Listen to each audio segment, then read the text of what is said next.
스티브 잡스는 미국의 기업인이며 애플의 전 CEO이자 공동 창립자이다. 1976년 스티브 워즈니악, 로널드 웨인과 함께 애플을 공동 창업하고 애플2를 통해 개인용 컴퓨터를 대중화했다. 또한 GUI와 마우스의 가능성을 처음으로 내다보고 애플 리사와 매킨토시에서 이 기술을 도입하였다. 1986년 경영 분쟁에 의해 애플에서 나온 이후 넥스트 컴퓨터를 창업하여 새로운 개념의 운영체제를 개발했다. 1996년 애플이 넥스트를 인수하게 되면서 다시 애플로 돌아오게 되었고 1997년에는 임시 CEO로 애플을 다시 이끌게 되었으며 이후 다시 애플을 혁신해 시장에서 성공을 거두게 이끌었다. 2001년 아이팟을 출시하여 음악 산업 전체를 뒤바꿔 놓았다. 또한 2007년 아이폰을 출시하면서 스마트폰 시장을 바꿔 놓았고 2010년 아이패드를 출시함으로써 포스트 PC 시대를 열었다. 스티브 잡스는 애니메이션 영화 인크레더블과 토이스토리 등을 제작한 컴퓨터 애니메이션 제작사인 픽사의 소유주이자 CEO였다. 월트 디즈니 회사가 74억 달러어치의 자사 주식으로 이 회사를 구입하였다. 2006년 6월 이 거래가 완료되어 잡스는 이 거래를 통해 디즈니 지분의 7%를 소유한 최대의 개인 주주이자 디즈니 이사회의 이사가 되었다. 한편 그는 2003년 무렵부터 췌장암으로 투병 생활을 이어왔다. 그의 악화된 건강 상태로 인하여 2011년 8월 24일 애플은 스티브 잡스가 최고 경영 책임자를 사임하고 최고 운영 책임자인 팀 쿡이 새로운 CEO를 맡는다. 잡스는 CEO직에서 물러났지만 이사회 의장직은 유지시키기로 했으나 건강 상태가 더욱 악화되어 사임 1개월도 지나지 않은 2011년 10월 5일 췌장암으로 향년 56세의 나이로 사망하였다. 스티브 잡스의 성장 과정과 배경은 1955년 2월 24일 조앤 시블과의 아들로 태어났지만 아버지의 반대로 폴 잡스와 클레라 해고편 부부에게 입양되었다. 잡스에게 그가 생물학적 부모에게 버림받고 입양되었다는 사실은 그의 정체성을 형성하는 데 큰 몫을 하였다.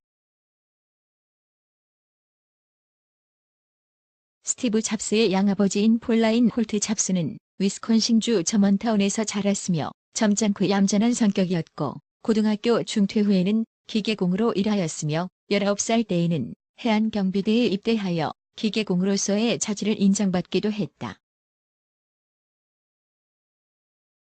양아버지 폴 잡스는 세일즈맨과 동시에 중고차를 사들인 후 수리하여 재판매하는 일을 하였는데 스티브 잡스에게 기계에 대한 자신의 열정을 물려주려고 하였다. 예를 들면 해체하여 다시 조립할 수 있는 물건을 주는 식이었다. 어린 시절 잡스의 집은 마운틴뷰에 있었는데 폴 잡스는 차고 안에 있던 작업대의 반을 스티브에게 주며 보이지 않는 뒷부분도 앞면과 같이 신경을 쓰는 것이 중요하다는 철학을 전달해 주었다. 이는 후에 잡스의 제품 철학이 된다. 하지만 잡스는 실제로 기계를 다루는 데에는 큰 흥미를 보이지 않았다. 오히려 아버지가 부품을 구하기 위해 흥정을 하는 모습을 흥미롭게 지켜보았다. 잡스는 초등학교 시절 학교를 자주 빼먹는 비행 청소년이자 사고뭉치였다. 잡스의 4학년 담임이었던 하이힐 선생님이 돈으로 구슬리는 것으로 겨우 학교 생활을 하던 그는 히스키트라는 아마추어 전자공학 키트를 얻는 순간 인생의 전환점에 도착하게 된다. 그는 이 키트 덕분에 어려서부터 전자제품의 작동 원리를 익히게 되었다. 잡스는 캘리포니아주 쿠퍼티노에 위치한 쿠퍼티노 중학교와 홈스테드 고등학교를 다녔는데 고등학교 시절 전화번호부를 보고 휴렛 패커드사의 CEO인 빌 슈렛에게 전화를 걸어 주파수 계수기를 만들고 싶다며 남는 부품이 있다면 줄 수 있는지 물어보았다. 빌 슈렛은 그 말을 들어주었으며 결국 잡스는 펠로 엘토의 휴렛 패커드사에서 방과 후 수업을 들었고 스티브 워즈니악과 함께 휴렛 패커드사에 여름 동안 임시 채용되기도 했다. 잡스는 후에 실리콘밸리의 전설이 된 존 맥콜럼의 전자공학 수업을 듣기도 하였는데 군대식 교육을 중요시하는 맥콜럼에게 권위에 대한 반감을 숨기지 않았다. 맥콜럼에게 미움을 사던 잡스와 달리 후에 잡스와 함께 애플사를 세울 스티브 워즈니악은 맥콜럼의 총애를 받던 학생이었다. 워즈니악은 잡스보다 5살 많은 학생으로 같은 동네에 살던 빌 페르난데스가 워즈니악에게 잡스를 소개해 주었다. 1971년 워즈니악과 잡스는 애플의 탄생에 큰 기여를 한 블루박스를 제작하고 판매하였다. 대학 진학을 결정해야 될 시기가 되자 잡스는 잡스 부부에게 대학교에 진학하지 않겠다고 선언했다. 하지만 17년 전에 잡스 부부는 입양한 아이를 꼭 대학에 보내겠다고 약속하였고 잡스의 대학 진학을 위해 학자금을 어느 정도 모아둔 상태였으므로 잡스를 설득하였다. 이에 대응하여 잡스는 일부가 훨씬 싼 주립대학교에는 절대 진학하지 않겠다고 선포했으며 오로지 오리건주 포틀랜드의 리드 대학교에 가겠다고 고집을 부렸다. 결국 잡스는 1972년 리드 대학교에 입학하여 철학 공부를 시작하였다. 하지만 시간이 많이 흐르지 않아 잡스는 필수 과목들을 반드시 이수해야 한다는 학교의 규정이 마음에 들지 않았다. 잡스는 듣고 싶은 과목 수업에만 들어갔으며 이때 들을 가치가 없는 수업을 위해서 부모님이 비싼 학비를 낸다는 것에 대해 죄책감을 느껴 1학기만 수강한 후 리드 대학교를 중퇴하였다. 하지만 잡스는 리드 대학교를 떠나지는 않았다. 스티브 잡스는 기숙사 주임을 설득하여 잡스가 퇴학 후에도 기숙사에 머물 수 있게 허락하도록 하였으며 수업을 청강할 수 있도록 등록을 하였다. 그 후 18개월 동안 잡스는 학교에 머물면서 여러 강의를 자유롭게 들었으며 특히 캘리그래피 강의에 흥미를 보였다.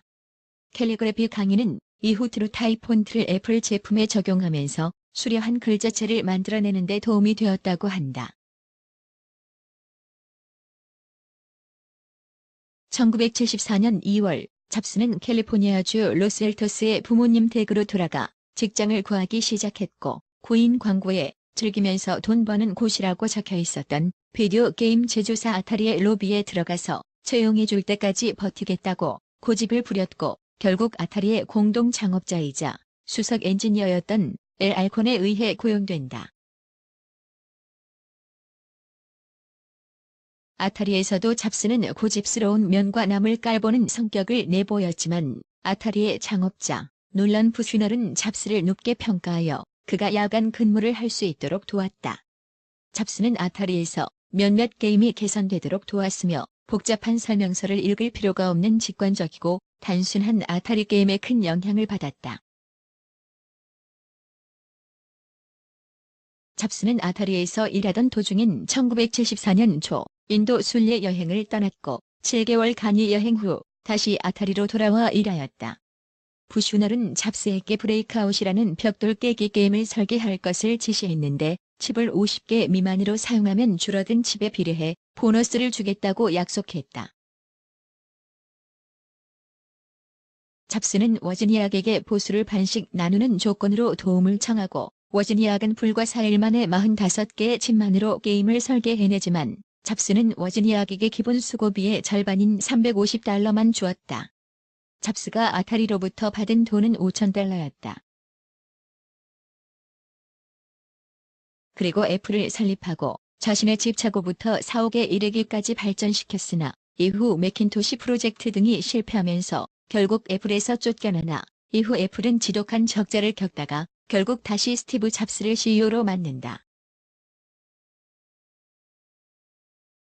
스티브 잡스의 사생활과 종교는 1973년 오리건주 포틀랜드에 있는 리드 대학교 철학과를 한 학기만 다니고 중퇴한 후 오리건 주 오리논팜이라는 사과 농장에서 히피 공동체 생활을 하다가 그곳에 귀가하던 일본인 불교 승려 오토가와 고분 진우를 만나 불교에 입문했다. 1974년 세계 최초의 비디오 게임 회사인 아타리에 입사한 잡스는 장기간의 인도 히말라야 여행을 통해 불교를 더욱 깊게 공부하여 상당한 경지까지 올랐다는 이야기가 전해진다. 잡스는 불교를 접한 일이야말로 인생의 가장 중요한 일 중 하나라고 말했다. 아이팟 등의 단순한 디자인이 참선의 정신에서 비롯되었다는 이야기도 있다. 이후 잡스의 결혼식 주례도 오토가와 고분이 했다. 그 이후 회사가 잘 안 되자 잡스는 출가하여 승려가 되려고 고민했었다. 하지만 스님이 반대했다고 한다. 그 이후에도 오토가와 고분이 2002년 사망할 때까지 잡스는 항상 그를 정신적으로 의지했다. 애플이란 회사명, 애플 제품의 매우 단순한 디자인, 사과 농장, 불교는 매우 큰 관계가 있다. 지금까지 애플의 창업자, 개발자, 경영자였던 스티브 잡스의 이야기였습니다. 도움이 되셨다면 구독과 좋아요를 부탁합니다. 감사합니다.